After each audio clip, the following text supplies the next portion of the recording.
வணக்கம் நேர்களே, மெய்வழியின் அரசியல் வழி நிகழ்ச்சிக்கு அன்போடு உங்களை வரவேற்றுக் கொள்கின்றேன். இலங்கையில் மிக முக்கியமான காலமாக இந்த காலம் இருக்கின்றது.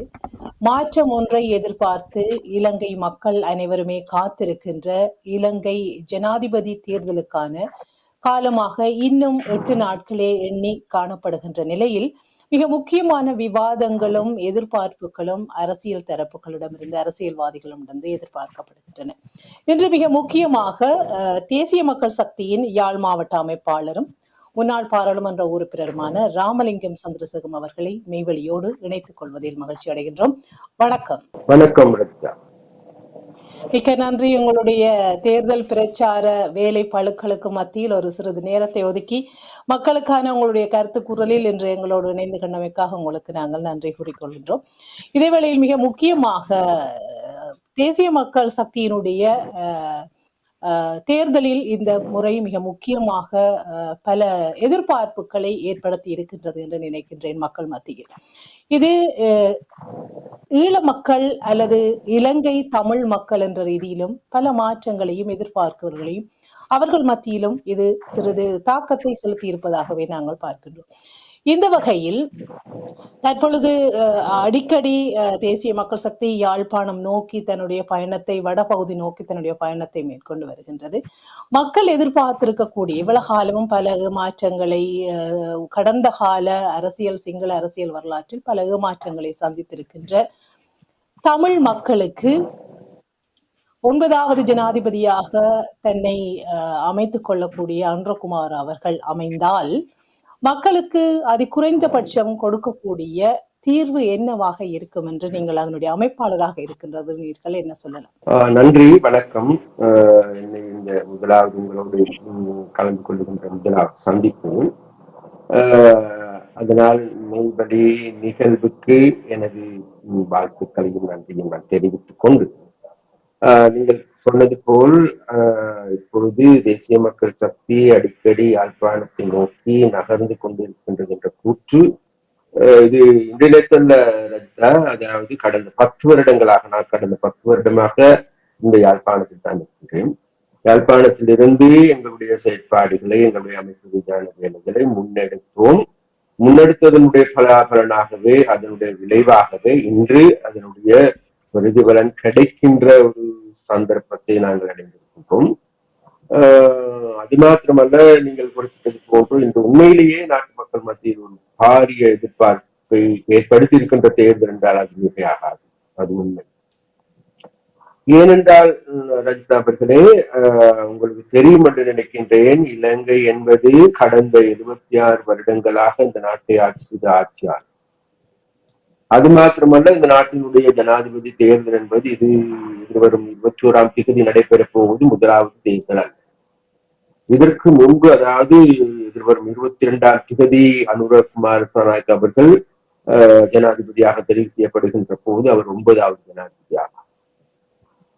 அப்படியானால் இதற்கு முன்பு 8 ஜனாதிபதிகள் இந்த நாட்டில் உருவாக்கப்பட்டிருக்கிறது.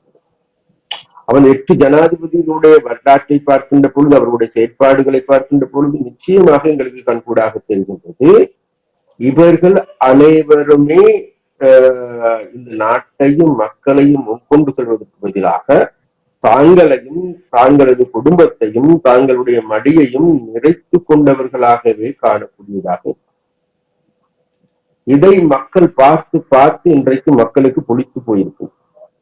ஆகவே இன்று மக்களுக்கு தேவைப்படுகின்றது ஒரு மாற்றம், ஒரு புதிய மாற்றம். அப்ப அந்த புதிய மாற்றத்தை உருவாக்குவதை இலக்காக கொண்டு தேசிய மக்கள் சக்தியான நாங்கள் கடந்த 2019ஆம் ஆண்டில் இருந்து தொடர்ச்சியாக இலங்கையில் வாழ்கின்ற மக்களை தொடர்ச்சியாக தெளிவுபடுத்துகின்ற செயற்பாடுகளை முன்னெடுத்தோம். அதேபோல் மக்களை அணிதிரட்டுகின்ற நடவடிக்கைகளை முன்னெடுத்தோம். அப்ப அந்த அணிசுழல் என்பது, அதாவது நாளை நாங்கள் வெல்ல போகின்றோம் என்று நாங்கள் திடமாக கூறுவதற்கான காரணம் தான் வேறு எதுவும் அல்ல. கடந்த காலங்களில் நாங்கள் முன்னெடுத்த நடவடிக்கைகள், இன்று நாங்கள் முன்னெடுக்கின்ற நடவடிக்கைகள், அது மக்கள் நலன் சார்ந்ததாக அமைந்திருப்பதன் காரணமாக எதிர்வரும் 21ஆம் தேதி வெற்றி கனியை ருசிக்கின்ற கட்சியாக தேசிய மக்கள் சக்தி வரும் என்கின்ற திடமான நம்பிக்கை எங்களுக்கு இருக்கு. அப்ப அந்த வகையில் தான் நாங்கள் பார்க்க வேண்டும். எங்களுக்கு எல்லோருக்குமே தெரியும், நீங்கள் கேட்டது போன்று, அதாவது வடகிழக்கில் வாழுகின்ற அல்லது தமிழ் மக்களுக்கு அல்லது சிறுபான்மை மக்களுக்கு உங்களுடைய தீர்வு என்ன? எங்கள் எல்லோருக்குமே தெரியும், கடந்த 76 வருடங்களாக இந்த நாட்டில் ஆட்சி செய்த ஆட்சியாளர்கள் எல்லோருமே இந்த நாட்டில் சிறுபான்மை மக்களையே பகடை காய்களாட்டம் பயன்படுத்தியிருக்கிறார். தேர்தல் காலம் வருகின்ற பொழுது நான் 13 தருகின்றேன், 13+ தருகின்றேன், அல்லது மாகாண சபை தருகின்றேன், மாகாண சபை அதிகாரத்தை தருகின்றேன், அல்லது பெடரல் தருகின்றேன், அல்லது தனிநாடு தருகின்றேன், இவ்வாறான கூற்றுக்களை நாங்கள் தேடி பார்ப்போமாக இருந்தால், இது விசேடமாக 1994 ஆண்டுக்கு பிறகு தொடர்ச்சியாக ஒவ்வொரு ஆட்சியாளர்களும் ஒவ்வொரு ஜனாதிபதிகளும் மேடை ஏறுகின்ற போது, வடக்குக்கு விஜயம் செய்கின்ற போது, அவர்கள் இந்த 13 வைத்துக் கொண்டு தான் இங்க இருக்கின்ற மக்களோடு கொடுக்கல் வாங்கல் செய்வதற்கு தீர்மானிக்கின்றார். மக்களோடு கொடுக்கல் வாங்கல். அப்ப அந்த வகையில் தான் எங்களுடைய கட்சியின் தலைவரும் நாங்களும் கூட யாழ்ப்பாணத்திற்கு வந்த போதும் கூட எங்களுடைய கட்சி தலைவர் அனுரகுமார் சனாய்க்க மிக தெளிவாக குறிப்பிட்டிருந்தார்கள். மற்ற கட்சிகளை போன்று நான் உங்களுக்கு ஆணையை தருகின்றேன், பூனையை தருகின்றேன், அல்லது 13 தருகின்றேன், 13+ தருகின்றேன் என்ற கொடுக்கல் வாங்கல் செய்வதற்கு நாங்கள் வரவில்லை. அதற்கு பதிலாக இந்த நாட்டில் வாழ்கின்ற உங்களோடு உங்களுக்கும் எங்களுக்கு, இலங்கையில் இருக்கின்ற தமிழ் மக்களுக்கும் எங்களுக்கும் இருக்கின்ற கொடுக்கல் வாங்கல் என்பது அதற்கெல்லாம் அப்பாற்பட்டது. ஏனென்றால் அவ்வாறான கொடுக்கல் வாங்கலில் இன்றைக்கு நாங்கள் ஏமாற்றப்பட்டிருக்கோம், நாங்கள் வஞ்சிக்கப்பட்டிருக்கோம். இன்று எங்களுக்கு தீர்வு வரும், நாளை எங்களுக்கு தீர்வு வரும் என்று எதிர்பார்த்து நாங்கள் ஏமாந்து போயிருக்கோம். அந்த ஏமாற்றத்துக்கு முற்றுப்புள்ளி வைக்க வேண்டும் என்றால், அந்த ஏமாற்று பேர்வழிகளால் முன்னெடுக்கப்பட்ட இந்த அரசியல் என்பது, இந்த அரசியல் கலாச்சாரம் என்பது உண்மையிலே ஒரு சீரழிந்த, ஒரு கேடுகட்ட அரசியல் கலாச்சாரம். அந்த வகையில் நாங்கள் முதலில் இந்த அரசியலை சுத்தப்படுத்த வேண்டிய தேவை இருக்கின்றது. அந்த அரசியலை சுத்தப்படுத்துவதன் மூலமாகவே நாங்கள் நம்புகின்றோம், இலங்கையில் வாழுகின்ற மக்களுக்கு அவர்கள் எதிர்பார்க்கின்ற விமோசனத்தை அடைய முடியும் என நாங்கள் நம்புகின்றோம். அந்த வகையில் நாங்கள் இந்த தேசிய பிரச்சனை அணுகுவதற்கான எங்களுடைய அணுகுமுறைகளை நாங்கள் கையாண்டு வருவோம்.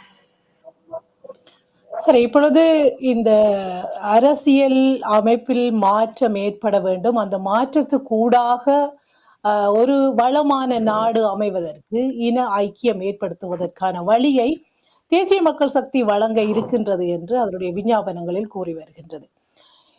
இந்த தேர்தல் முடிவடைந்து 9வது ஜனாதிபதியாக அனுரகுமார் அவர்கள் தேர்வு செய்யப்பட்டால் 10 நாட்களுக்குள் நாடாளுமன்றம் கலைக்கப்படலாம், புதிய நாடாளுமன்றத்தை, அரசை உருவாக்கலாம், அரசமைப்பை உருவாக்கலாம் என்று தேர்தல் ஆணையாளர் என்று அறிக்கை விட்டிருக்கின்றார். ஆகவே இந்த பெரும்பான்மை பாராளுமன்றத்தை, நாடாளுமன்றத்தை கூட்டி அந்த பெரும்பான்மையை பெற்றுக்கொண்டுதான் அரசியலமைப்பு மாற்றங்களை ஏற்படுத்தக்கூடிய சாத்தியக்கூறு இருக்கின்றது.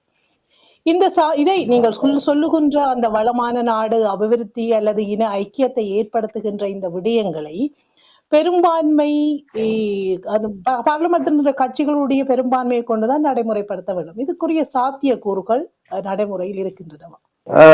இல்ல ரஜிதா, இது இந்த பிரச்சனை நாங்க இன்னும் கொஞ்சம் ஆழமாக பார்ப்போம். என்னவென்றால், எதிர்வரும் 21ஆம் திகதி ஜனாதிபதி தேர்தலில் வென்றதன் பிறகு யாருக்கும் தெரியும், ஒரு இடைக்கால அரசாங்கம் ஒன்று அமைக்க வேண்டும், இடைக்கால அமைச்சரவை ஒன்றும் அமைக்க வேண்டும்.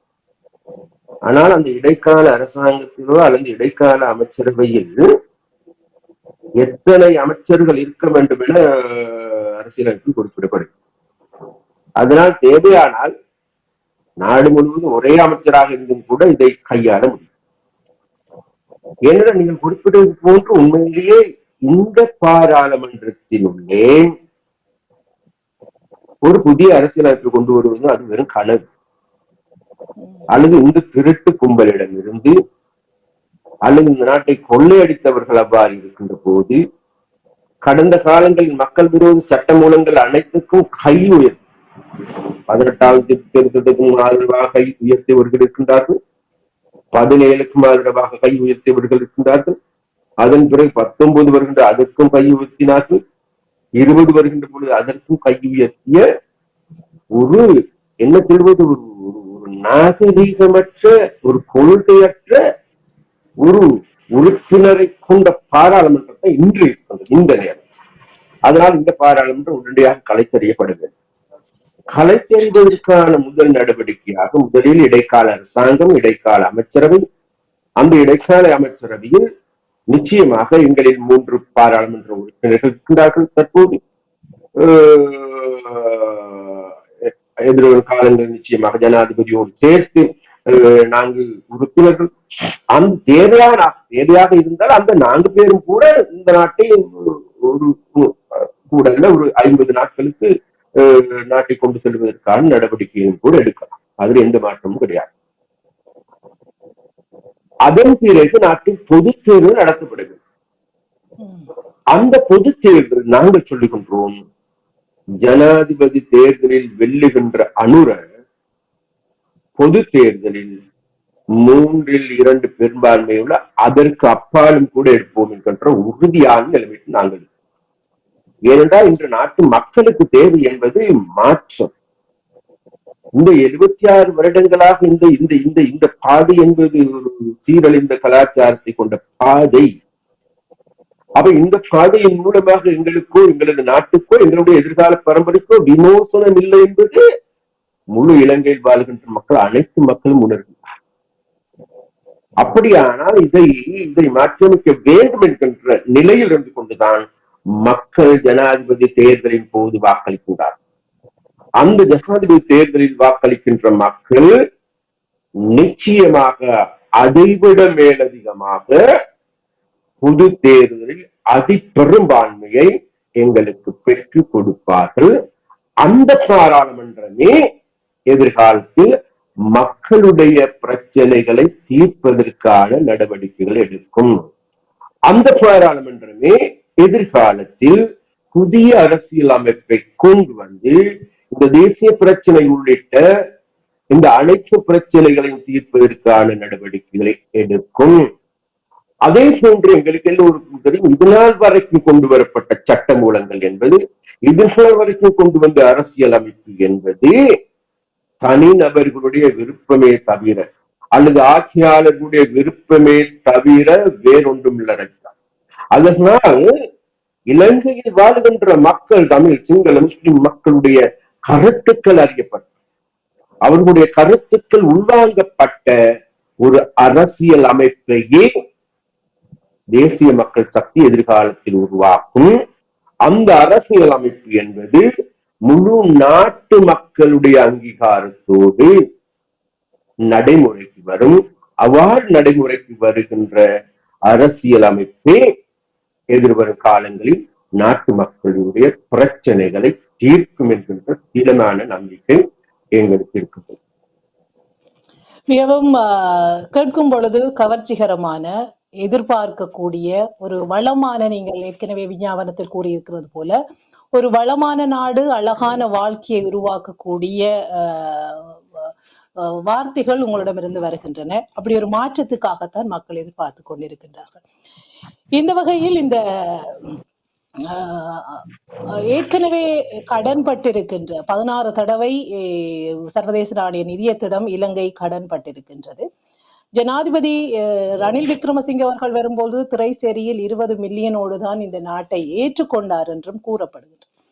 ஆகவே இந்த நிதி நிலவரம், பொருளாதார நிலைமை படுமோசமாக இருக்கின்ற இந்த பட்சத்தில் எப்படி அபிவிருத்திகளை கொண்டு நடத்தக்கூடிய சாத்தியக்கூறு இந்த வளமான நாடு, அழகான வாழ்க்கை என்ற திட்டத்துக்குள் கொண்டு வரப்போகின்றது? எதிர்வருகின்ற ஜனாதிபதி எப்படியான சவால்களை எதிர்கொள்ள இருக்கின்றார் என்று நீங்கள் எதிர்பார்க்கிறீர்கள்? ஓம் ராஜிதா, மிகவும் நல்ல கேள்வி. அதாவது உங்களுக்கு தெரியும் என்று நினைக்கின்றேன், அதாவது கடன் என்பது குற்றம் அல்ல, கடன் வாங்குவது குற்றம் அல்ல. அந்த வாங்கிய கடனை நாங்கள் எதற்காக பயன்படுத்தி இருக்கின்றோம் என்பதே பிரதான கேள்வி.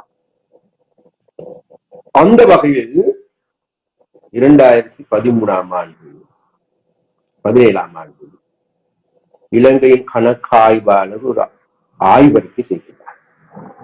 அந்த ஆய்வறிக்கையில் கூறப்படுகின்றது, இலங்கையின் மொத்த கடன் 13 டிரில்லியன் ரூபாய். டிரில்லியன் என்பது உங்களுக்கு தெரியும். அப்ப அந்த 13 டிரில்லியன் வாங்கியிருக்கானுங்க கடன். இப்ப கடன் வாங்கியிருந்தா அப்ப அந்த காசு இல்லாவிட்டாலும் கடனுக்கான சொத்துக்கள் நாட்டில் இருக்க வேண்டும். கணக்கு ஆய்வாளர் ஆராய்ந்து பார்க்கின்றார்கள், அந்த 13 டிரில்லியனுக்கான சொத்துக்கள் நாட்டில் இருக்கின்றதா என்று தேடி பார்க்கின்ற போது ரச்சா 4 டிரில்லியனுக்கான சொத்துக்களே நாட்டில் இருக்கு. 9 டிரில்லியன், ஒரு டிரில்லியன் என்பது 1 லட்சம் கோடி ரூபாய் என்கிறார். 9 டிரில்லியன் இல்லை. அப்ப 9 டிரில்லியனை சூறையாடிய அலிபாபாக்கள் தான் இந்த நாட்டை ஆண்டிருக்கின்றார்கள். ஆகவே அப்ப அபாவான ஒரு நிலைமையில் தான் நமது நாடு இருக்கு. நீங்க சொல்வது உண்மை. பொருளாதாரம் என்பது இன்னைக்கு அதான பாதாளத்தில் விழுந்து கிடக்கும். மீட்டெடுப்பது லேசான வேலைகள் என்பது எங்களுக்கு நன்றாக தெரியும். ஆனா அதே நேரத்தில் எமது நாடு என்பது அவ்வாறு பிச்சை எடுக்க வேண்டிய நாடு அல்ல என்பதும் உங்கள் எல்லோருக்கும் நன்றாக தெரியும். 1948ஆம் ஆண்டு பிரித்தானியாவில் வரவு செலவு திட்டத்தின் போது துண்டு விழுகின்ற போது எங்களிடமிருந்து பரிமாறிக்கொண்டார்களாம் பவுல். அவ்வாறான ஒரு நாடு. அதே நேரத்தில் அந்த தென்னாசியாவில் தனிநபர் வருமானத்தை கொண்ட 2வது நாள், 1வது நாடு ஜப்பான் $90, நாங்க $83. அந்த அளவுக்கு முன்னணி இருந்த நாடு. ஆனா இன்று தென்னாசியாவில் வறுமைக்குள்ளாக்கப்பட்ட நாடு, பின்தங்கிய நாடாக கருதப்படுவது ஆப்கானிஸ்தான். அதற்கு மேலே நம்ம அப்ப 76 வருடங்களுக்கு பிறகு எங்கட நாட்டை எங்க தள்ளி வச்சிருக்காங்கன்னு பாத்தீங்கன்னு சொன்னா அவ்வாறான ஒரு நிலைமை. அப்ப இந்த நிலைமைகளுக்கெல்லாம் காரணத்தை நாங்க தேடி பார்க்கின்ற போது இந்த நாட்டுல ஏற்பட்ட லஞ்சம், ஊழல், மோசடி, அதிகார துரோகம், இவைகளும் ஒரு காரணம். அதே நேரத்தில் தேசிய மக்கள் சக்தியான நாங்கள் கருதுகின்றோம், இந்த ஊழல் மோசடியை தடுத்து நிறுத்துவதன் மூலம் மாத்திரம் இந்த நாட்டை கட்டியெழுப்பி விட முடியாது என்று எங்களுக்கு நன்றாக தெரியும். அதே நேரத்தில் எமது நாட்டுக்கு வளங்களை கொண்டு வருவதற்கு, பணங்களை கொண்டு வருவதற்கு, முதலீட்டாளர்களை கொண்டு வருவதற்கு, அல்லது ஏனைய நாடுகளுடன் நல்ல முறையில் உறவாடுவதற்கு, ஏனைய நாடுகளின் நியாயமான வழியில் கடன்களை பெற்றுக் கொள்வதற்கு, அந்த கடனை ஆக்கப்பூர்வமான நடவடிக்கைகளுக்கு பயன்படுத்துவதற்கு ஏதுவான நடவடிக்கைகள் எடுக்கப்படுகின்ற போது அதனுடைய வெளிப்பட தன்மையை நாங்கள் முழு உலகத்துக்கே படம் பிடித்து காட்டப்படுகின்ற போது நிச்சயமாக நாங்கள் நம்புகின்றோம் ரஜிதா, இலங்கையிலிருந்து இன்றைக்கு 30 லட்சம் 3 மில்லியன் டயஸ்போராக்கள் வெளியே இருக்கிறார். அவர்கள் அனைவரும் இன்றைக்கு கூட நாட்டின் பவுனியாவில் வந்து கொண்டிருக்கின்ற பொழுது என்னிடம் ஒருவர் குறிப்பிட்டார், வெளிநாட்டிற்கு நண்பரோடு, அனூர் ஆட்சிக்கு வந்ததன் பிறகு எனக்கு கிளிநொச்சியில் மாத்திரம் ஒரு நல்ல இடத்தை மாத்திரம் பெற்றுத் தாருங்கள். இலங்கைக்கு தேவையான முட்டை உற்பத்தியை நான் செய்கிறேன். நாங்களே முதலீடு செய்கின்றோம், நாங்களே செலவழிக்கின்றோம். நான் சொல்ல வந்தேன், நான் கேட்டா இந்த நாட்டை கட்டியெழுப்புறதுக்கு இன்றைக்கு மக்கள், அதாவது இலங்கையர்கள் பார்த்து கொண்டிருக்கிறார். அப்ப அவர்களுக்கான ஒரு தளத்தை பெற்றுக் கொடுக்கிறது. இதற்கு முன்பு வருகின்ற போது எனக்கு அதில் பங்கீடு வேண்டும், எனக்கு லஞ்சம் வேண்டும். அந்த லஞ்சம் தர முடியாத நாட்டை விட்டு சென்றவர்கள் தான் அது. நாங்கள் மிக தெளிவாக கூறுகின்றோம், அனுர மிக தெளிவாக குறிப்பிட்டிருக்கின்றார்கள். முதலீடு செய்கின்ற பொழுது அந்த முதலீட்டாளர்களுக்கு தேவையான அனைத்து வசதி வாய்ப்புகளை நாங்கள் செய்து கொடுப்போம். அந்த முதலீட்டாளர்களிடம் இருந்து எங்களுக்கு ஒரு கிளாஸ் பச்சை தண்ணி கூட வேண்டாம். நீங்க வாங்க, முதலீடு செய்யுங்க, அதில் முடிச்ச உங்களுக்குரிய பங்கை நீங்க எடுத்துக்கொள்ளுங்க, எங்களுக்குரிய பங்கு எங்களுக்கு தான். இந்த கொடுக்க வாங்கலின் முறையில் நாங்கள் செய்வோமாக இருந்தால் நிச்சயமாக இலங்கைக்கு முதலீட்டாளர்கள் வருவதற்கு தயாராக இருக்கின்றார்கள். அதே போன்று ஏனைய மிகவும் வட்டி குறைவான வீதத்திலே கடன் வழங்குவதற்கு ஏனைய நிதி நிறுவனங்கள் இருக்கின்றது. அவ்வாறான வேளையில் இன்றைக்கு நாங்கள் IMF என்கின்ற அந்த IMF போடுகின்ற நிபந்தனைகளுக்கு முற்றுமுழுதாக அடிப்பணிந்து செல்லுகின்ற நிலைமை காணக்கூடியதாக இருக்கு. அதனால் IMF-இடம், சர்வதேச நாணய நிதியத்திடம் நாங்கள் மிகவும் தெளிவான அவர்களுடைய ஒரு உரையாடல் செய்து கொள்ள முடியுமாக இருந்தால் நிச்சயமாக இந்த நாட்டை மீட்டெடுப்பது, இந்த நாட்டை பொருளாதாரியாக நாங்கள் எதிர்பார்க்கின்ற வளமான நாடு, அழகான வாழ்க்கையை உருவாக்குவது கூடிய சீக்கிரத்திலே முடியும். நாங்கள் வந்தவுடன் இதெல்லாத்தையும் சாதித்து முடியும் என்று நாங்கள் கூறவில்லை. நிச்சயமாக இவைகளை செய்வதை இலக்காக கொண்ட வேலை திட்டம் இருக்கின்றது. அந்த வேலை திட்டத்தை நாங்கள் முன்னெடுக்கின்ற பொழுது நிச்சயமாக ஒரு அழகான நாட்டை உருவாக்க முடியும் என்று நாங்கள் திடமாக நம்புகின்றோம். இந்த வேளையில் அந்த IMF-னுடைய இப்ப அண்மையில நேற்று ஒன்றோ வந்த ஒரு செய்தி ஒன்று, நாடு இருந்த நிலைமைக்குள் சற்று முன்னேற்றம், வங்குரோத்து நிலையை விட சற்று முன்னேற்றம் அடைந்திருக்கின்றது, அந்த வெற்றி பாதை நோக்கி தொடர்ந்து பயணிங்கள் என்ற ஒரு செய்தி ஒன்று IMF-ஆல் கூறப்பட்டிருக்கு. இந்த செய்தி தொடர்ந்து ரணில் விக்ரமசிங்கவுக்கு ஆதரவை வழங்கும்படியான IMF-னுடைய கருத்தாக கொள்ளலாமா? எப்படி அதை நீங்கள் தேசிய மக்கள் சக்தி பார்க்க? இல்லை, அதை அதாவது IMF நிறுவனம் என்ன நோக்கத்தோடு அவ்வாறு கூறினார்கள் என்பது எங்களுக்கு தெரியாது. அது அவர்களிடமே கேட்க வேண்டும். அல்லது அவர்கள் ரணில் விக்ரமசிங்காவுக்கு மீண்டும் ஆட்சி அதிகாரத்தை பெற்றுக் கொடுங்கள் என்று வெளிப்படையாக கூறவில்லை. இருந்தாலும் கூட மறைமுகமாக கூறுகின்றார்களா அல்லது அதற்கான செய்தியா இது என்பது எங்களுக்கு தெரியாது. இருந்த போதிலும் கூட ரஜிதா ஒரு உண்மை இருக்கின்றது. அதாவது நாங்கள் சொல்லுகின்றோம், இந்த நாடு மீண்டு எந்த வழியில் நாடு மீள்கின்றது என்பது மக்களுடைய வாழ்க்கை மீளது. ரணில் விக்ரமசிங்க அவர்கள் ஆட்சி அதிகாரத்தைக்கு வருகின்ற போது $83 பில்லியன் இருந்த கடன் இன்றைக்கு 101 பில்லியனாக அதிகரித்து, அன்று 130 ரூபாய்க்கு இருந்த பெட்ரோல் ஒரு லிட்டர் இன்றைக்கு 340 ரூபாய்க்கு விற்கப்படுது. 650 ரூபாய்க்கு இருந்த பால்மா இன்னைக்கு 1140 ரூபாய்க்கு அதிகம். 85 ரூபாய் 110 ரூபாய்க்கு இருந்த ஒரு சீனியன் 1 கிலோ இன்றைக்கு 300 ரூபாய்க்கு அதிகம். இவ்வாறு இந்த பொருட்களுடைய விலைகளை நீங்கள் பார்ப்பீர்களாக இருந்தால் அதுக்கு மறுபக்கம் இன்றைக்கு மத்திய வங்கி அறிக்கை ஒன்றை சொல்லுகின்றது. இலங்கையில் இருக்கின்ற மக்களில் 25.2% மக்கள்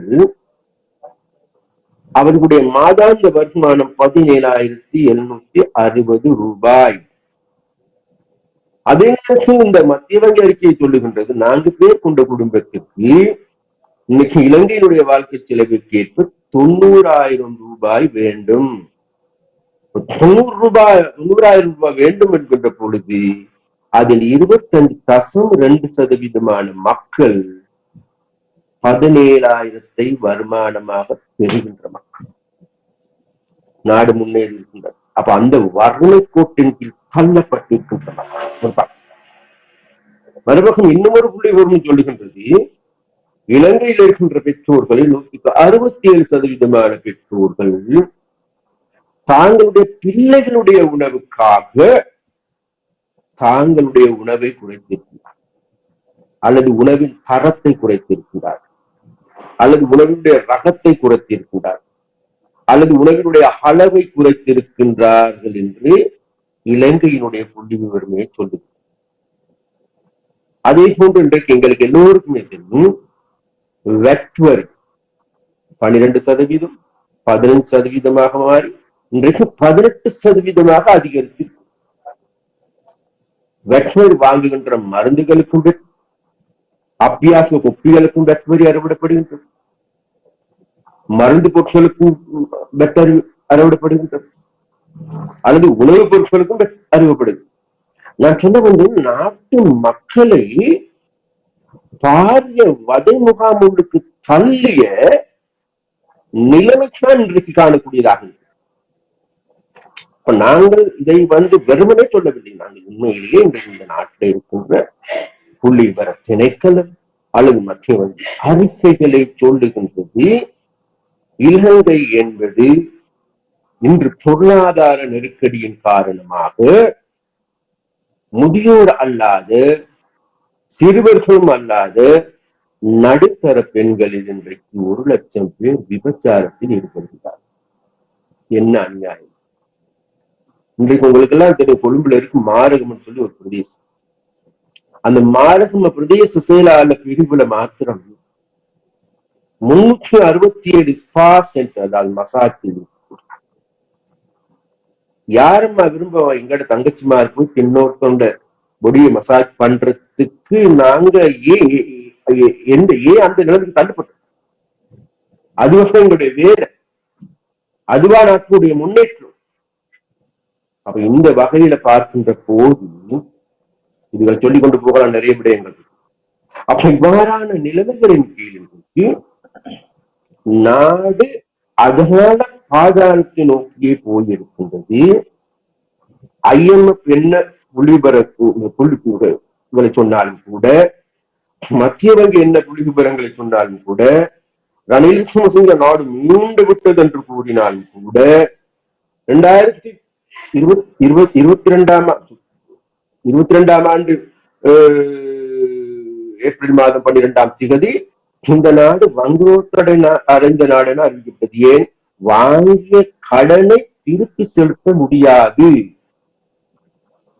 கடனை வாங்கி திருப்பிக்கணும், அவன் வக்கற்றவர்கள், என்ன தகுதி இல்லாதவன் என்று உங்களோட கிராமத்திலே சொல்லுவாங்க. அவ இன்றைக்கு எமது நாட்டை பார்த்தவாறுதான் இன்னைக்கு உலக நாடுகள் கூறுகின்ற நிலைமைக்கு இந்த ரணில் ராஜபக்சாக்கள் தள்ளி இருக்கின்றார்.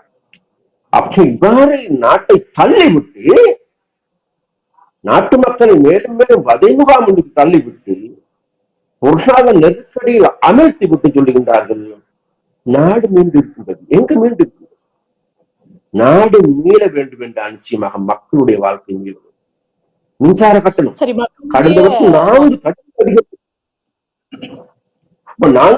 அதிகரிக்கப்படுகின்ற பொழுது, இன்றைக்கு கரண்ட் பில் வருகின்ற பொழுது மக்களுக்கு உண்மையிலேயே கரண்ட் அடித்து சாகுகின்ற நிலைமைக்கு தான் இன்றைக்கு கரண்ட் பில் அதிகரிக்கும்.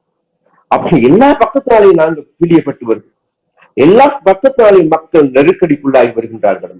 அதனால வேண்டி நாடு முன்னேறுகிறது என்பதோ, அல்லது இந்த கடன் சுமையிலிருந்து மீண்டு விட்டது என்பதோ, அல்லது வங்குரோட்ச நிலையிலிருந்து மீண்டு விட்டது என்றோ, இதெல்லாம் பார்க்கிறதுக்கு கேட்கிறதுக்கு மாத்திரம் ரசனையாக இருக்கலாம் தவிர உண்மையிலே மக்களுடைய வாழ்க்கை யதார்த்தம் அதுதான். பொருளாதார ரீதியான மாற்றங்களை சமூக ரீதியான சமூக நீதியை கொண்டு வருவதற்கான அரசியல் சமூக பொருளாதார நீதிகளை நிலைநாட்டுவதற்காக தேசிய மக்கள் சக்தி இந்த ஒரு திட சங்கல்பம் பூண்டு தன்னுடைய தேர்தல் விஞ்ஞாபனத்தில் பலதை கூறியது போல உங்களுடைய வார்த்தைகளுக்கூடாகவும் அது அதனுடைய செயல் வடிவம் கொடுக்கும் என்ற நம்பிக்கையை மக்களுக்கு நீங்க கொடுக்கிறீர்கள். இதே நேரத்தில் நீங்கள் அந்த முதலீடு தொடர்பாக புலம்பெயர்ந்த தேசங்களில் இருந்து புதிய அரசு அமையுமானால் அதனை தொடர்ந்து முதலீடு செய்பவர்களுடைய அவர்களுக்கான வரவேற்பு இந்த புதிய அரசாங்கத்தில் தேசிய மக்கள் சக்தியினுடைய அரசாங்கத்தில் கிடைக்கும் என்ற ஒரு வார்த்தையும் சொல்லியிருந்தீர்கள். இதே வேளையில் எனக்கு ஒன்று ஞாபகம் வருகின்றது. கேஜி என்று அழைக்கப்படுகின்ற குணரட்னம் அவர்களுடைய வத்தளையில் அவர் ஒரு நெசவாலை ஒன்று அமைக்கின்ற காலத்தில் அந்த நெசவு எக்யூப்மெண்ட்ஸ் அத்தனையும், அந்த கருவிகள் அத்தனையும் வைத்திருக்கின்ற காலத்தில் ஜேவிபி அதனை முழுமையாக அழித்து அவரும் ஜேவிபியால் கொல்லப்பட்டார் என்று அறிக்கையிடப்பட்டிருக்கின்றது. இந்த பட்சத்தில் ஒரு தமிழராக அவர் முதலீடு செய்வதற்கு கொழும்பில் அதுவும் பலருக்கு வேலை வாய்ப்புகளை ஏற்படுத்தக்கூடிய நெசவு தொழிற்சாலை அமைப்பதற்கான அந்த முயற்சி ஏற்பட்டிருக்கின்ற பொழுது இந்த உத்தரவாதம் தமிழர்களுக்கான தொழில்முறை ரீதியாக அவர்கள் தங்களுடைய முதலீடுகளை மேற்கொள்வதற்கான உத்தரவாதம், அதே வேளையில் இனவாதம் தொடர்பாக இனவாதம் அற்று ஒரு இன ஐக்கியத்தை ஏற்படுத்துகின்ற ஒரு நிலையை ஏற்படுத்தும் என்ற உத்தரவாதம் எவ்வளவு நம்பகத்தன்மையை தருகின்றது என்பதை நீங்க சொல்லுவீங்க? நிச்சயமாக நீங்கள் குறிப்பிடுவது போன்று அந்த கேஜி குணரத்னம் என்பவர் ஜேவிபியால் அவருடைய தொழிற்சாலைகள் ஒதுக்கப்பட்டதா அல்லது அவர்கள் முதலீடு செய்வதை தடுத்ததா? இதை ஒரு சில விடயங்களில் பார்க்கின்ற பொழுது இது வெறுமையான போலியான எங்கள் மீது சுமத்தப்படுகின்ற குற்றச்சாட்டை தவிர இதுல உண்மைத்தன்மை கிடையாது. ஒன்று அப்ப அதே போன்று இப்ப நாங்கள் சொல்லுகின்றோம், அதாவது முதலீடு செய்வதற்கு நாங்கள் அனைத்து மக்களுக்கும் அழைப்பு விடுக்கின்றோம். கடந்த காலங்களில் கசப்பான அனுபவங்களை தமிழர்கள் பெற்றிருக்கின்றார்கள். அப்ப அந்த கசப்பான அனுபவமானது மேலே இலங்கையில் முதலீடு செய்வதற்கு மாத்திரம் இலங்கை பக்கம் தலை வச்சு கூட படுப்பதற்கு விரும்பாதவர்களாகவும் காணப்படுகின்றார்கள். அப்ப அவ்வாறான நிலைமைக்கு எமது நாடு தள்ளப்பட்டது ஏன்? அப்ப நீங்க சொல்றீங்க இப்ப கேஜி குணரத்னம் என்கின்ற ஒரு நபரை பத்தி சொல்றோம். நாங்க எல்லாமே மறந்துட்டோமே. 1983 இதே ரணில் விக்ரமசிங்காவுடைய அரசாங்கத்தின் தமிழர்களுடைய உயிர் உடைமைகள் முழு நாட்டு சொத்துக்களே நாசமாகும். தமிழர்கள் இந்த நாட்டை விட்டு ஏன் போகணும்? தமிழர்கள் இல்லாத வியாபார ஸ்தாபனம் எங்க இருக்கு? எந்த நகரத்தில்? அம்பந்தத்தில் கூட கிடையாது. தமிழ் கடை காலியில கொழும்பு இன்னைக்கு கூட 5ஆம் குறுக்கு தெரு பார்த்து 4ஆம் குறுக்கு தெரு மெயின் ஸ்ட்ரீட் அல்லது செட்டியார் தெரு எல்லாம் தமிழர்களுக்கு கொஞ்சமா அன்று கொடிகட்டி பறந்தார். அவ்வாறு பறக்கின்ற போது அது எல்லாத்தையும் தீ வைத்து கொளுத்தியது மாத்திரமல்ல, உங்களுடைய ஆயிரக்கணக்கான பெண்களை மானபங்கப்படுத்தி நூற்றுக்கணக்கான உயிர்களை கொன்று உயிரோடு குழந்தைகளை தூக்கி தாழ்வாளியில் போட்டு உயிரோடு சிறுவர்கள் எரியும் நெருப்பில் தூக்கி போட்டவர்கள் வேறு யாரும் அல்ல. அது எல்லாவற்றையும் பார்த்து ரசித்து ருசித்த நபராகவே இன்றைக்கு இந்த ரணில் விக்ரமசிங்கா காணப்படுது. அது பெரிய கரும்புள்ளி எமது நாட்டின் மீது அபகீர்த்தி ஏற்படுத்திய காலம். அதே போன்று வடக்கில் இருக்கின்ற அல்லது தமிழ் மக்களுடைய புனிதமான தலமாக கருதப்படுகிறது நூலகத்தை எதிர்த்து சாம்பலாக்கி 94,000 புத்தகங்களை கொளுத்தியவர்கள் யாரும் தெரிவிப்பார் என்ற போது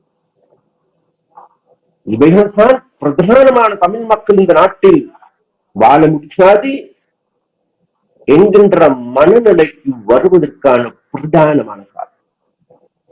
அது மாத்திரம் அனைத்து சிங்கள தலைவர்கள் வந்த காலங்கள்ல இருந்தே ஒரு நம்பிக்கையற்ற தன்மைதான் தமிழர்கள் மத்தியில் இருக்கின்றது. அது பொருளாதார முதலீடாகிலும் சரி, பண்பாட்டு வளங்களை பாதுகாப்பதாகிலும் சரி, ஒரு மத சுதந்திரமாகிலும் சரி, அவர்களுக்கான பெரும் நெருக்கடியும் சங்கடங்களும் ஒரு அச்சம் கலந்த நம்பிக்கையற்ற ஒரு வாழ்வியல் சூழல் தான் இதுவரை தமிழ் மக்களுக்கு இருந்திருக்கின்றது. உங்களுடைய வாழ்வனுபவத்திலும் நீங்க பார்த்துருப்பீங்க. இந்த வகையில இந்த இன ஐக்கியத்தை ஏற்படுத்துவதற்கு மாற்றங்களை விரும்புகின்ற மக்கள் மத்தியில் இப்பொழுதெல்லாம் தமிழ் மக்கள் மத்தியில் ஒரு விருப்பு இருக்கின்றது. ஒரு கூட்டாட்சி ஒன்று அமைவதற்கான எதிர்பார்ப்பு ஒன்று இருக்கின்றது. இந்த கூட்டாட்சி அமைப்பதற்கான விருப்பு தேசிய மக்கள் சக்தியிடம் இருக்கின்றதா? எப்படியான மாற்றத்தை இந்த அரசியல் மாற்றங்கள் என்று கொண்டு வரும் பொழுது தமிழர்களுக்கு அது வழங்க இருக்கு? முதலாவது நீங்கள் குறிப்பிட்டது போன்று இந்த நாட்டில் ஒரு இன நல்லிணக்கம், மத நல்லிணக்கம் ஏற்படுத்தப்பட வேண்டும், இன ஐக்கியம் உருவாக்கப்பட வேண்டும். இதற்கு தேசிய மக்கள் சக்தி தனது தனது பூரணமான அர்ப்பணிப்பை, தியாகத்தை செய்யும் என்கின்ற உத்தரவாதத்தை நாங்கள் அளிக்கின்றோம். ஒன்று. அதே போன்று வரலாறு முழுவதுமே நாங்கள் ஒரு காலத்தில் ஜேவிபியாக இருக்கின்ற பொழுது 1971ஆம் ஆண்டு ஒரு போராட்டம், ஆயுத போராட்டம். அதில் எங்களுடைய 10,000 சகாக்கள் எங்களுக்கு இல்லாமல் போய்விட்டார்கள், கொன்று விட்டார் அன்றை ஆட்சியார். அந்த தீர்மானகரமான போராட்டத்தின் போதும் கூட ரஜிதார் ஒரு தமிழ் குடிமகன் அவன் தமிழன் என்ற காரணத்தினால் அவன் நிழலுக்காவது தீங்கு விளைவித்ததாக ஒரு சம்பவத்தை சொல்ல முடியும். அதன் பிறகு 1987ஆம் ஆண்டு 89ஆம் ஆண்டு கால பகுதிகளில் 60,000 சகாக்கள் இருந்து டயர் போட்டு எதிர்த்து கொண்டு சித்திரம் செய்து கொன்றார். எங்களுடைய கட்சி தலைவர் ஸ்தாபகராக இருந்த பேரன்புக்குரிய ரோகண விஜயகுரு அவர்கள் இந்த முரளை கணத்தில வச்சு உயிரோடே தூக்கி போட்டு அந்த பேர்னர்ல போட்டு வச்சு தேடி பாருங்க. நாங்க எங்கேயாவது தமிழன் என்ற காரணத்தினால் அல்லது ஒரு முஸ்லிம் என்ற காரணத்தினால் அவர்களுடைய நிழலுக்காக, அவருடைய நகத்துக்காவது தீங்கு செஞ்சிருக்கிறோமா? இல்லை. அதனால வேண்டி நாங்கள் இந்த நாட்டில் இருக்கின்ற இன ஐக்கியத்தை வலியுறுத்துகின்ற, அதற்காக எங்களுடைய முழுமையான அர்ப்பணிப்பை ஒரு காலத்தில் செய்தோம். அந்த அர்ப்பணிப்பு அதே அளவு நாளையும் நாங்கள் செய்வோம். அதை செய்வதன் மூலமாக இலங்கையில் தமிழ் மக்கள் மத்தியில் நம்பிக்கை கட்டி எழுப்புவோம். அந்த நம்பிக்கை என்பது இன்று தமிழர்கள் அல்ல, நாளைக்கு தாங்கள் அனைவரும் இலங்கையர் என்று சத்தமிட்டு சொல்லக்கூடிய அளவுக்கான ஒரு நாட்டினை உருவாக்குவதை நோக்கமாக கொண்டே தேசிய மக்கள் சக்தி அரசாங்கத்தை அமைக்க போகுது. ஒன்று. இரண்டாவது, நீங்க குறிப்பிட்டது போன்று இதுக்கெல்லாம் ஒரு கூட்டு அரசாங்கம் சாத்தியமே. யாரோட கூட்டு அரசாங்கம் அமைக்க போறோம்? இந்த ரணில் விக்ரமசிங்க கடந்த 2015ஆம் ஆண்டு அவருடைய ஆட்சியிலேயே 1100 கோடி ரூபாய் பிணைமொழி மோசடிக்கு தொடர்பு பெற்ற நபர். இந்த ராஜபக்சாக்கள் அவர்களுடைய ஆட்சியின் கீழ் சீனியில 1560 கோடி ரூபாய் மோசடிக்காரர்கள் இந்த மோசடிக்கார கும்பலோட சேர்ந்து கொண்டு ஒரு கூட்டாட்சியா, அந்த கூட்டாட்சி என்பது மக்கள் நல ஆட்சியாக மாறுமா? சாத்தியமே.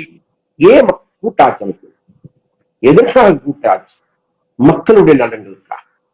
நாங்க சொல்லிக் கொண்டோம், இந்த 76 வருடங்களாக இந்த நாட்டு மக்களுக்கு துரோகம் இழைத்த எந்த ஒரு கட்சியோடும் சேர்ந்து கொண்டு தேசிய மக்கள் சக்தி அரசாங்கம் அமைக்க செல்வது இல்லை. எங்களுக்கு இருக்கின்ற பெரிய சக்தி வேறு எதுவும் இல்ல, அது எல்லாத்தையும் விட மக்கள் என்கின்ற பெரிய வனாந்திரம் இருக்கு.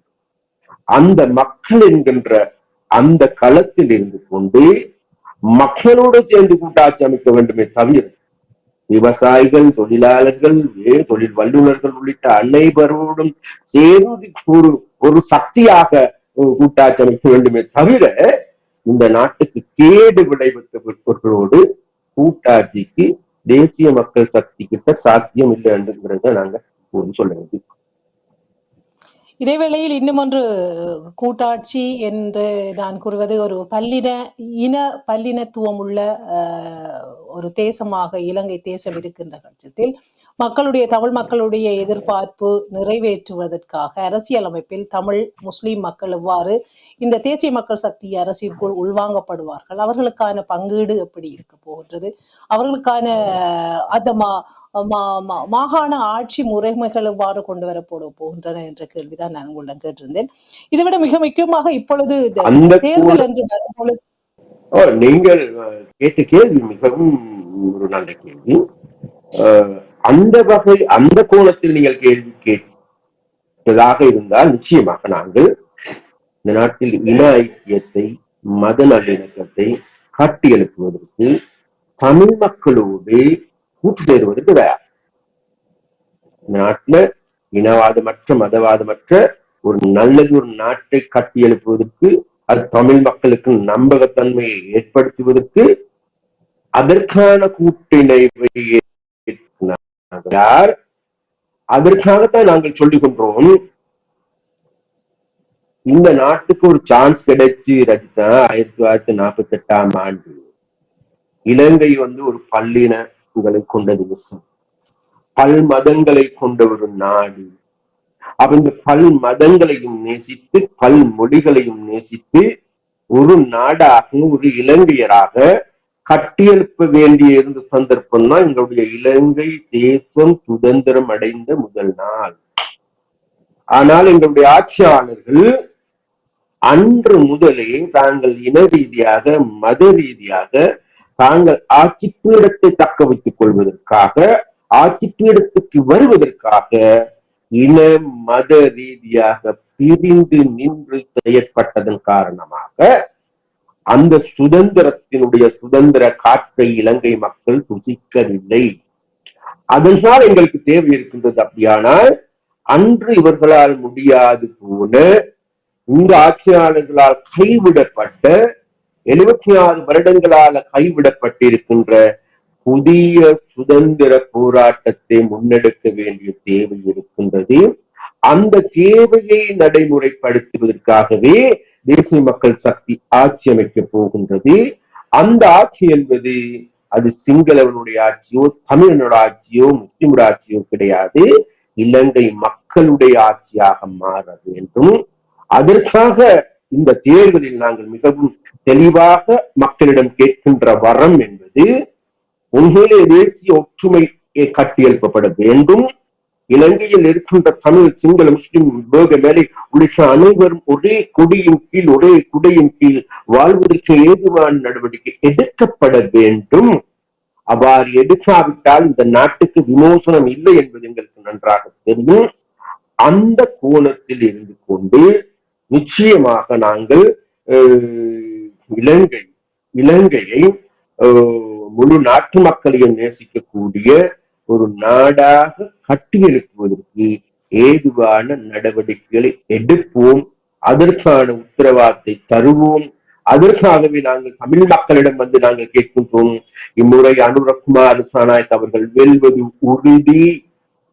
அந்த உறுதிப்பாடு என்பது வேறு எதுவுமல்ல, அவருடைய உறுதி என்பது அது அவர் நாளை வெல்ல வேண்டும்.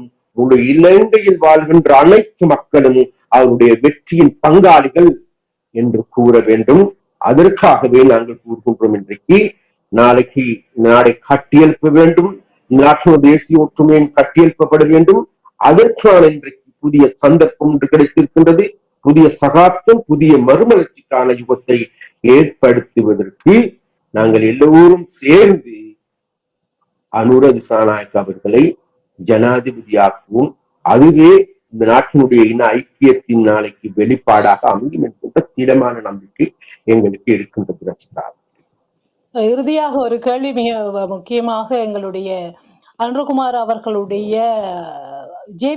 அன்றகுமாரன் சொல்ல ஜேவிபியினுடைய கடந்த கால வரலாறு பல கசப்பான அனுபவங்களை தமிழர்களுக்கு தந்திருக்கின்றது.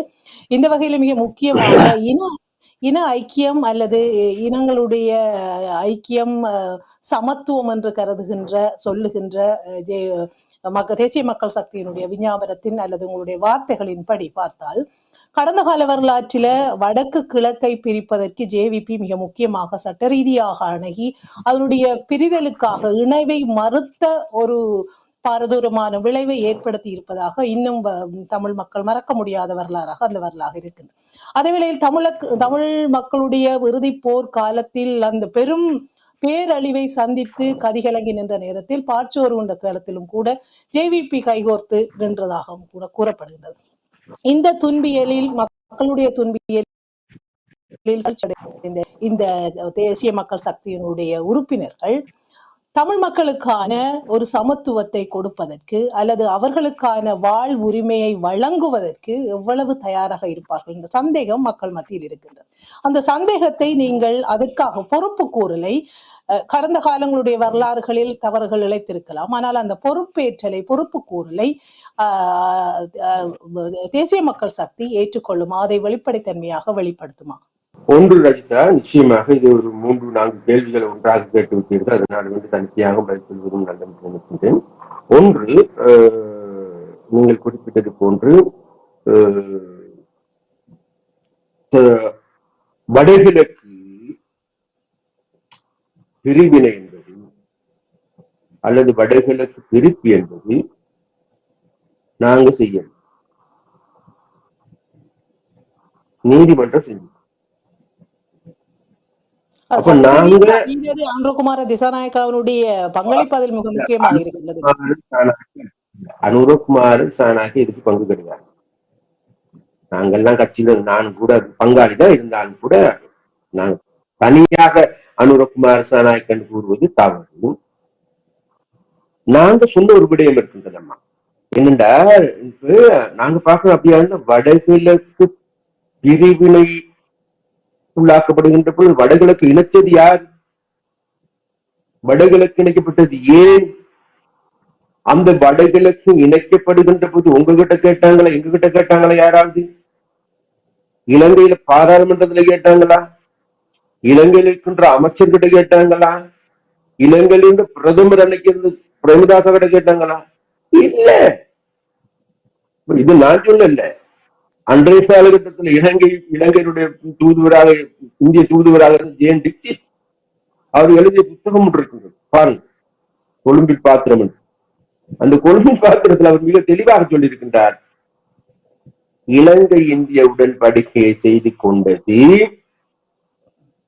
இலங்கையுடைய நலன்களுக்கோ இலங்கை தமிழர்களுடைய நலன்களுக்கோ கிடையாது, அது இந்திய நலனுடைய வெளிப்பாடு. அந்த வெளிப்பாட்டை அன்றைக்கு இருந்த இந்த புலூக அரசியலின் வெளிப்பாடாக, அந்த வெளிப்பாட்டின் போது அதை நடைமுறைப்படுத்துவதற்காக ஜியா ஜெயவர்தனா அவர்களை அட்டிப்பணிய வைத்து தான் இந்த ஒப்பந்தத்தை நாங்கள் செய்து கொண்டோம் என்று அவர் நான் சொல்ல.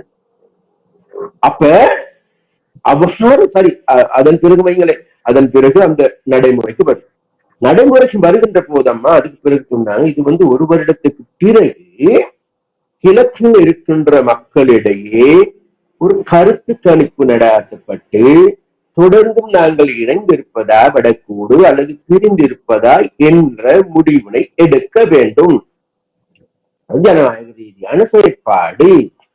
அப்ப அந்த ஜனநாயக ரீதியான செயற்பாட்டை அது பிறகு ஆட்சி இடங்களுக்கு வந்த எந்த ஒரு ஆட்சியாளரும் நடைமுறைக்கு கொண்டு வரவில்லை. அப்ப இந்த நிலைமையின் கீழ்தான் நீதிமன்றம் செல்லப்படுகின்றது. நீதிமன்றத்தில் சொல்லுகின்றது, இந்த ஜனநாயகத்துக்கு விரோதமான செயற்பாடுகள் முன்னெடுக்கப்படுகின்றன, இது சரியா பிழையாண்டு சொல்லுங்க. நீங்க நீதிமன்றத்தில் சரி இது பிழை அப்படின்னு, அதுதான் அதனுடைய பிரிவு ஒன்று. அதே நேரத்தில் நாங்கள் விரும்பினாலும் விரும்பாவிட்டாலும் அந்த மாகாண சபை முறைமை இன்றைக்கு இந்த அரசியலமைப்பில் இருக்கு. அதனால தேசிய மக்கள் சக்தி சொல்லுது, இதை நாங்க விரும்பினாலும் விரும்பாவிட்டாலும் தமிழ் மக்கள் நினைக்கின்றார்கள் இது தாங்களுக்கு கிடைத்த உரிமை என. அந்த உரிமை மீது, அந்த உரிமை என நினைக்கின்ற 13 மீது நாங்கள் கை வைக்கப் போவதில்லை. அதற்காக அதை நடைமுறைப்படுத்துவதற்கும் அதனுடைய தேர்தலை நடாத்துவதற்கும் அதனுடைய பிரதிநிதிகளை உருவாக்குவதற்கு ஏதுவான நடவடிக்கைகள் எடுப்போம் என நாங்கள் எங்களுடைய கொள்கை பிரகடனத்தில் உத்தரவாதம் அளிப்போம். சரியா? இரண்டாவது நீங்க கேட்டீங்க, அதாவது தமிழர்கள் கடந்த காலங்களில் படுகொலை செய்யப்படுகின்ற போது அதற்கு ஆதரவாக செயல்பட்டவர்கள் ஜேவிபி அல்லது ராணுவ நடவடிக்கைகள் உதவியர்கள் ஜேவிபி. இது இலங்கையில இருக்கின்ற ஒரு சில இனவாத அரசியல்வாதிகள் முன்வைக்கின்ற கூற்று. யாராவது சட்ட ரீதியாக அதை நிரூபிச்சு காட்ட சொல்லுங்க. உங்களுக்கு தெரியுமா, 1983 ஜூலை இனக்கலவரத்தை செய்தவர்கள் பின்னர் ரணில் விக்ரமசிங்கவுடைய அரசாங்கம், ஐக்கிய தேசிய கட்சி. அதையும் சொல்லுங்க, ஜேபி தான் செஞ்சு முழுமையான சான்றிதழ் இருக்கு இவர்கள் செஞ்சார்கள். அப்ப அதுதான் கடந்த காலங்களில் இராணுவத்திற்கு உதவி செய்தோம் என்ற குற்றச்சாட்டு எங்கள் மீது வைக்கப்படுகின்றது. அதற்கு நாங்கள் பல தடவைகள் பதில் சொல்லியும் இருக்கின்றோம். அதனால் நிச்சயமாக அந்த இராணுவ நடவடிக்கைகளுக்கும் எங்களுக்கும் எந்த விதமான தொடர்புகளும் கிடையாது. யாராவது சொல்லணும், சான்றுகளோடு சொல்லணும்பா, இல்ல, அப்படி ஒன்று கிடையாது. மூன்றாவது நீங்க கேட்டீங்க, அதாவது தமிழர்கள் யுத்த முடிந்ததன் பிறகு சிங்களவர்கள் யுத்த கொண்டாட்டத்தை நடாத்தினார்கள். அந்த கொண்டாட்டத்தின் பொழுது இரவாக எல்லா வீதிகளின் ஊராகவும் பாய்ச்சோறு உண்டார்கள். உண்மை, பாய்ச்சோறு உண்டார்கள். ஆனா அந்த நேரத்தில் எங்களை கட்சி தலைவராக இருந்தவர் சோமோ சமரசிங்கம் மிக தெளிவான அடுத்த நாள் ஒரு ஸ்டேட்மெண்ட் விட்டார். எங்களோட கட்சியின் சிசியின் அனுமதி வரும். அதாவது இப்பொழுது யுத்தம் வென்றிருப்பது யாரோட? இன்னொரு நாட்டோடையா? இல்ல, அது புலிகளாக இருக்கலாம், வேறையாக. இது எங்கட பிள்ளைகள். அப்ப இன்றைக்கு அந்த யுத்தத்தை நிர்மாணிப்பதற்கான காரணம் என்ன?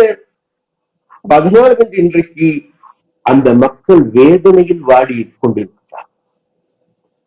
தாங்கள் சரியோ விலையோ ஏதோ நம்பியிருந்த போராட்டம் தோல்வியில முடிந்திருக்கின்றது.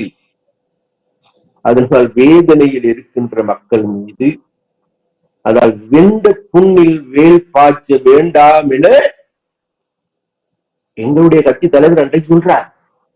மற்றவர்கள் எல்லாம் சோறு சாப்பிட்டது உண்மை.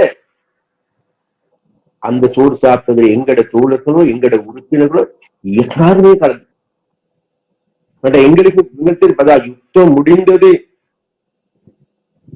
2019 2009 மே மாதம் 27 நாங்க சொல்லுகின்றோம், அம்மா 16 அம்ச கோரிக்கை ஒன்று முன்வைக்கின்றோம். அந்த கோரிக்கையில நாங்க சொல்லுகின்றோம், இலங்கையுடைய தேசிய பிரச்சனை சம்பந்தமாக யுத்தம் தொடர்பில் உண்மையை கண்டறியும் ஆணைக்குழு அமைக்கப்பட வேண்டும். ஐக்கிய நாடுகள் சொல்றதுக்கு முன்னுக்கு, நோர்வேக்காரர்கள் சொல்றதுக்கு முன்னுக்கு ஜேவிபியில நாங்க 16 அம்ச கோரிக்கை ஒன்று முன்வைக்கிறோம். ஏனென்றால் வேறு எதுவுமல்ல, யுத்தம் முடிந்த பிறகு அடுத்த நிமிடமே தங்களை மாற்றிக்கொண்ட ஒரே கட்சி வேறு யாரும் இல்ல ஜேவிபி. யுத்தம் நடக்கின்ற பொழுது அன்றைக்கு எங்களுக்கு எல்லாருக்குமே தெரியும், இறைச்சி வாயால பேசி தீர்க்கப்பட வேண்டிய பிரச்சனைகள் அன்றைக்கு இரும்பு வாய்கள் பேசிக்கொண்டன. இரும்பு வாய்களுக்கு ஈவிரக்கம் கிடையாது. அது ரத்தத்தை காவு கொள்கின்றது. யுத்தத்துக்கு வேறு பதில் கிடையாது. யுத்தத்துக்கு வேறு பெயர் கிடையாது. யுத்தம் கொடியது. அந்த கொடிய யுத்தம் வேண்டாம் என்று அடித்து கூறுகின்ற அமைப்பு ரீதியான, கோட்பாட்டு ரீதியான நடவடிக்கை முன்னெடுக்கின்றவர்கள் நான். அப்ப அந்த வகையில நிச்சயமாக நாங்கள் விரும்பியோ விரும்பாமலோ அந்த யுத்தம் நிகழ்ந்து முடிந்தது. சரி, முடிந்த பிறகாவது, முடிந்த இன்றைக்கு 15 வருடங்களாகும். 15 வருடங்களுக்கு பிறகாவது அந்த மக்களுடைய அந்த உலகாயங்கள், உடல் காயங்களுக்கு மருந்து போடலாம், உலகாயங்கள் இன்னும் ஆற்றப்படவில்லை. நாங்க சொல்லுகின்றோம், நாளைக்கு என்று வரும் 22ஆம் தேதிக்கு பிறகு முதலில் நாங்கள் செய்ய போகின்ற முதலாவது வேலை தான் இந்த உலகாயங்களுக்கு மருந்து போடுவது. அந்த மருந்து என்பது வேறு எதுவுமல்ல, தமிழ் மக்களும் சிங்கள மக்களும் அன்பானவர்களாக மாற்றுவது, அன்பை பொழிகின்றவர்களாக மாற்றுவதை தவிர வேறு மாற்றங்கள் கிடையாது. அதுதான் முதல் படி. அந்த படியின் கீழ் இருந்து கொண்டு உண்மையிலேயே எங்கள் மீது குற்றம் புரிந்திருப்பார்களாக இருந்தார், எங்களை படுகொலை செய்தவர்கள் இருந்திருப்பார்களாக இருந்தார், அதுகளுக்கு சான்றுகள் இருக்கின்ற பல்வேறு சம்பவங்கள் இருக்கின்றன. அந்த சம்பவங்கள் அனைத்தும் விசாரிக்கப்பட்டு உரியவர்களுக்கு உரிய தண்டனையை வழங்குவதற்கு ஏதுவான அதிகாரமிக்க நீதிமன்றத்தை உருவாக்க மக்களுக்கு வழங்குகின்ற உத்தரவாதம். ஆனால் எனக்கு ஞாபகம் இருக்கின்றது, செய்திகளில் வந்தது, அன்றகுமார திசநாயக்கா குறிப்பிட்ட விடயம் ஒன்று, யுத்த குற்றவாளிகள் தண்டிக்கப்பட மாட்டார்கள் என்ற ஒரு செய்தி ஒன்று வந்திருந்தது இல்லையா? உண்மையில சொன்னார், உண்மைதான். யுத்த குற்றவாளிகள் நாங்க தண்டிக்க போறோம் இல்ல, யுத்த குற்றவாளிகள் நாங்க தண்டிக்க போறது தேசிய மக்கள் தண்டிக்காது. நீதிமன்றத்தில் நாங்க தண்டிக்க மாட்டோம். அதே போன்று இன்றைக்கு கொலைகாரர்கள் கொள்ளைக்காரர்கள் இவர்களுக்கு நாங்க தண்டனை வழங்க போவது நீதிமன்றம் தண்டனை. அது நீதிமன்றத்தோட அதுகளுக்கு சரியான கைட்லைனை கொடுக்க வேண்டிய பொறுப்பு தான் எங்களுக்கு. மிக்க நன்றி. உங்களுடைய நேரத்துக்கு. நீண்ட ஈழத்தமிழர்களுடைய வாழ்வியல் பிரச்சனை ஐக்கிய இலங்கைக்குள் பொருளாதார தீர்வு ரீதியான மிக முக்கியமான எதிர்பார்ப்பு மக்கள் காத்திருக்கின்றார்கள். அதோடு அரசியல் மாற்றம், ஊழல் நிறைந்த அரசியல் மாற்றத்திற்கான ஒரு காலத்தையும் எதிர்நோக்கி இருக்கின்றார்கள். ஆகவே அதற்கான நம்பிக்கை கொடுக்கக்கூடிய பல உறுதிமொழிகள் தேசிய மக்கள் சக்தியால் முன்வைக்கப்பட்டிருக்கின்றன. ஆகவே வருகின்ற தேர்தல் 9வது ஜனாதிபதியாக ஆட்சி அமைக்க போகின்ற ஜனாதிபதி மக்களுடைய எதிர்பார்ப்பை பூர்த்தி செய்வாராக என்று மக்கள் காத்திருக்கின்ற காலமாக இருக்கின்றது. ஆகவே உங்களுடைய வார்த்தைகள் நம்பிக்கை தருகின்ற வார்த்தைகளாக மக்களுக்கு அமைந்திருக்கின்றன. அந்த வாக்குறுதிகள் எவ்வாறு காப்பாற்றப்படும் என்ற கேள்விக்குறியோடு இன்னும் மக்கள் இருக்கின்றார்கள். இதே வேளையில் ஈழத்தமிழ் மக்களுக்கான தீர்வும் ஈழத்தமிழ் மக்கள் கடந்த காலங்களில் ஏமாற்றப்பட்ட விடயங்களும் கூட பல எதிர்பார்ப்புகளோடு புதிய அரசியலில் எதிர்பார்ப்புகளை தோற்றுவித்திருக்கின்றது. இதுவும் இன்னும் வரலாறு தான் எங்களுக்கு அடுத்த பதிலை சொல்ல வேண்டும் என்ற எதிர்பார்ப்பில் கூட மக்கள் இருக்கின்றார்கள். ஆகவே உங்களுடைய இந்த கனமான இந்த நேரத்துக்கு மிக்க நன்றிகள். பல விளக்கங்களோடு பல கருத்துக்களை எங்களோடு பகிர்ந்து கொண்டிருக்கிறீர்கள். உங்களுடைய முயற்சிகள் வெற்றியடைய வாழ்த்துக்களை கூறிக்கொள்கின்றோம். மிக்க நன்றி இணைந்து கொண்டமைக்க. நன்றி ரஜிதா, நன்றி உங்களுக்கும் உங்களது வாழ்வுக்கும் உங்களுடைய தொழில்களுக்கும் மிக நன்றி. சார் நேர்களே, இன்று அரசியல் மெய்வழியினுடைய அரசியல் வழியில் மிக கனதியாக தன்னுடைய வார்த்தைகள் மூலமாக தேசிய மக்கள் சக்தியின் யாழ்ப்பாணம் மாவட்ட அமைப்பாளர் ராமலிங்கம் சந்திரசேகரம் அவர்கள், முன்னாள் பாராளுமன்ற உறுப்பினர், எங்களோடு இணைந்து கொண்டு தங்களுடைய தேசிய மக்கள் சக்தி தொடர்பான தங்களுடைய நிலைப்பாடுகளை அரசு எடுக்க போகின்ற அரசமைக்கின்ற பட்சத்தில் எடுக்கின்ற நிலைப்பாடுகள் உறுதிமொழிகள் தொடர்பான வாக்குறுதிகளை எங்களோடு பகிர்ந்து கொண்டிருந்தார். காலம் இருந்து பதில் சொல்ல வேண்டிய காலமாக எதிர்பார்ப்பாக இருக்கின்றது. இன்னும் ஒரு நிகழ்ச்சியில் உங்களை சந்திக்கும் வரை உங்களிடமிருந்து அன்போடு விடைபெற்றுக் கொள்கின்றேன். நன்றி, வணக்கம்.